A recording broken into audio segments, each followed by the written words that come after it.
What's up, YouTube? This is HT, aka Higher Thinking, here to remind you to please stop at Dr. Claud Anderson's YouTube channel and watch his videos, right?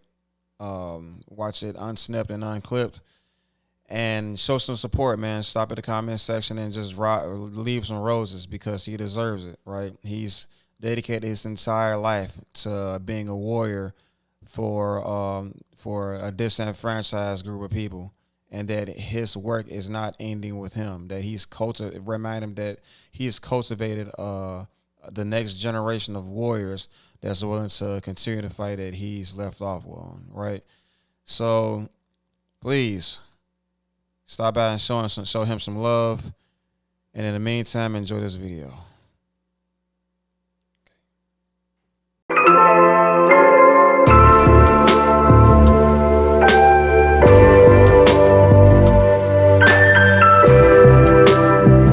Couldn't find one person that could explain what racism was. Because they use the definitions that are being perpetuated by the dominant white society. But let's find out what racism and track it. Let's go back in history now. In about 1450, there was no such thing as a race. What they had in those days, they had tribes, they had religious groups, and they had nations. That was it. But about 1445 to 1450, at that particular time, a guy named Henry the Navigator went off the coast of Africa, and he picked up about 16 blacks and took them back to Portugal and to Italy. And he got back there, he gave them to the Catholic Church as a gift and suggested they can use them however they saw fit. And they used the Catholic Church. The reason they gave him to the Catholic Church, you see, was because prior to that time, the Catholic Church sort of played the role of being an advocate and a consoler for people who were slaves. Because to be a slave in that time, you know, you had to, again, as I said, be persecuted for being either for indebtedness or for religious persecution or a victim of a war, prisoner of war.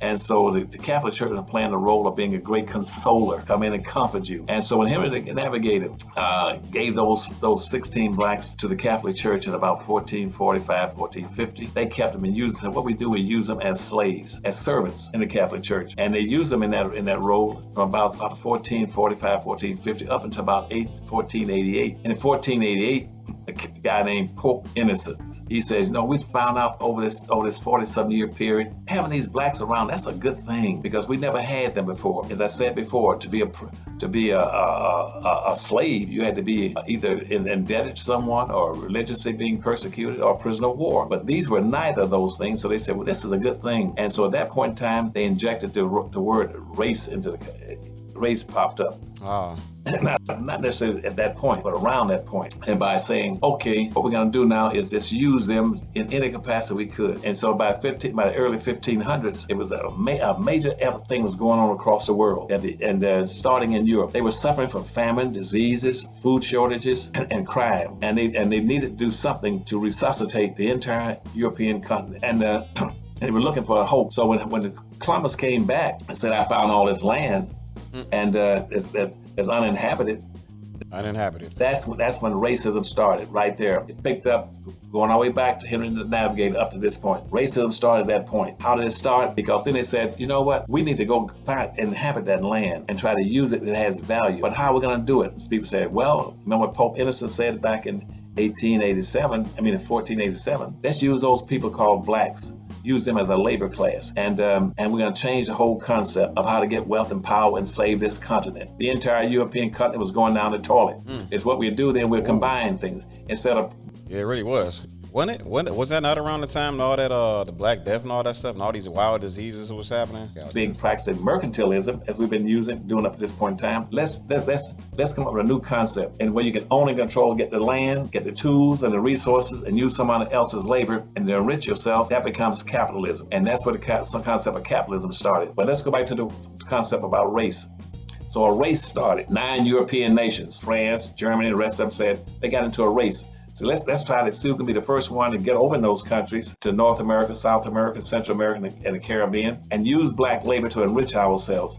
They were in a race to develop wealth and power by going and extracting the resources out of America or owning and controlling the land and the tools and using black labor to enrich themselves. That's where race came. That was a race. A race is a contest. They began to compete. That's why you heard me say on a number of occasions before, learning how to compete. And as they began to compete as nations, they competed from about the early 1500s all the way up until about 1857, right on the eve of the Civil War. And that's when the race ended. The race ended. That was a 300-year. The race ended then. You know why it ended? Because at that point in time, those European nations who had all pitched in together, as well as some Asian nations and Latin America, they had pitched in together to exploit black labor. And all the resources have been transferred into the hands of non-blacks. Yep. And the race was over in 1859.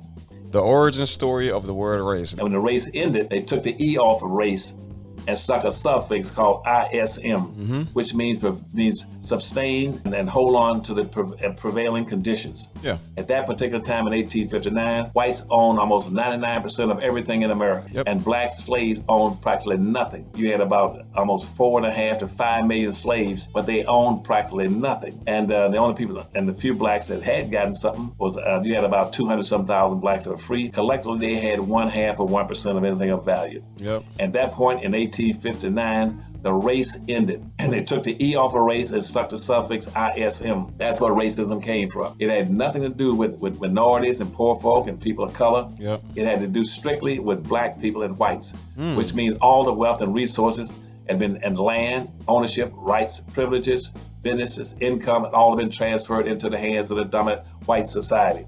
And consequently, from that point on, whites would own and control everything in the country, and that was what racism was.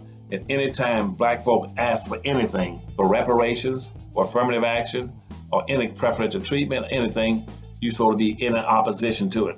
But what's happening now, to keep black folk confused, they want to pretend that racism also is the same as bias, bigotry, hatred, personal attitudes, or discrimination. Yeah.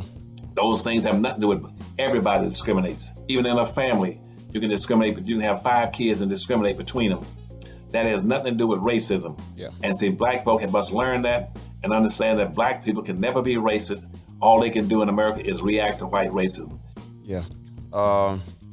So, a lot of other people would just kind of simply say, we're not supposed to be bigoted or discriminate based on color of skin and stuff like that. That's what folks would like. That's like the typical, narrative, regarding what people's perception of racism is. In order for them to convey their message as effectively as possible, I believe that part of empathy, right, is inserting yourself into their world, into their world view, So when Dr. Claud Anderson comes in and spins this unique approach on the understanding of racism that is deeply rooted in the totality of his research, this is what he found what racism is, But what I'm learning to do is taking his idea of racism and applying it to when he speaks. And when I'm speaking to other people that have not been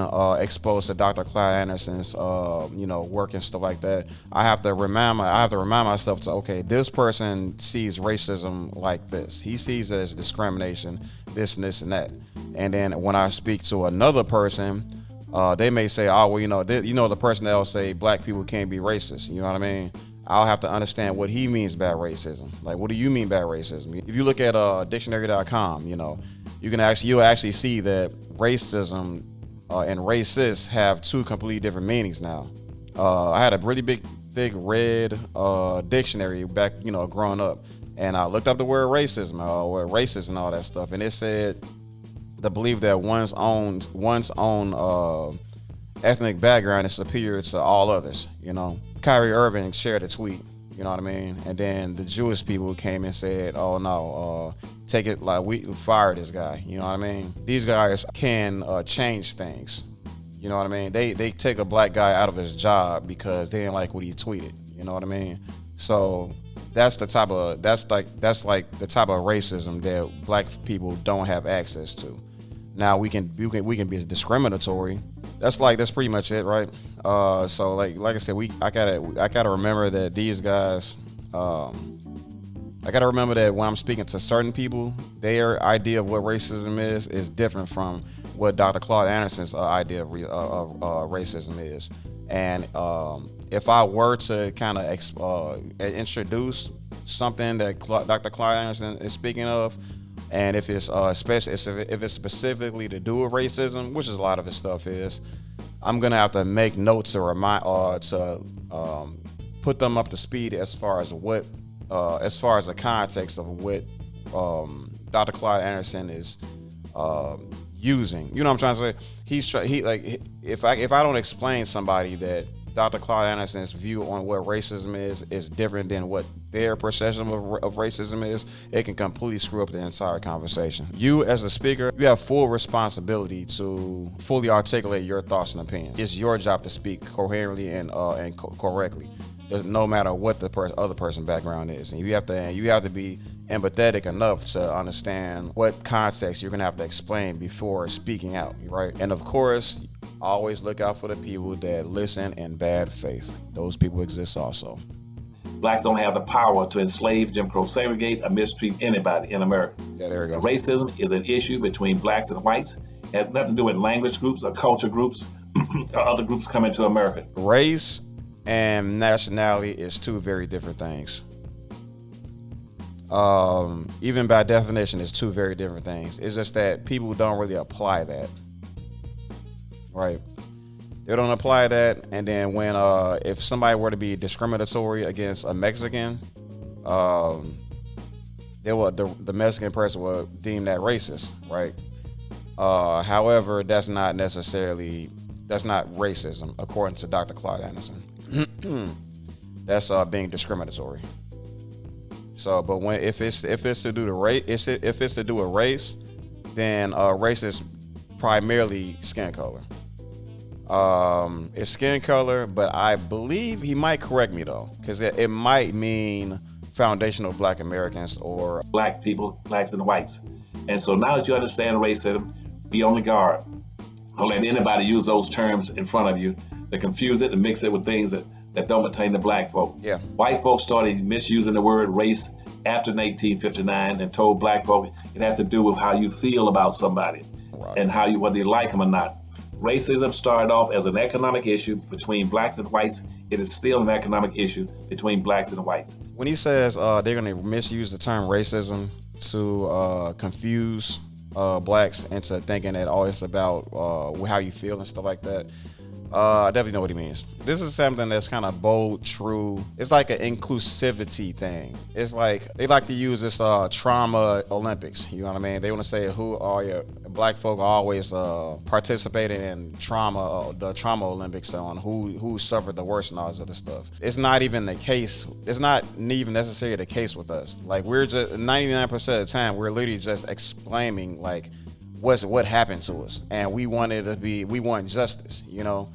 And it's like and other people, and it's, you know, to their dismay, like it's really them enacting that upon us. So for the first rebuttal you hear when we start talking about reparations and stuff like that, bringing that conversation up, they talk about, well, what about all the other people that haven't received reparations over their slavery? You know, there was slavery going on in Africa. Like, all these whataboutism arguments that is not conducive toward a solution to what black folks are experiencing in America today. You know what I mean? Like, we're bringing up, hey, we have a grievance, right? We have a grievance that's rooted in history, facts, and all that stuff. But like, the only thing they can come up with is a whataboutism argument. And a whataboutism argument is one of the key, you know. We have new leaders, you know. We have new.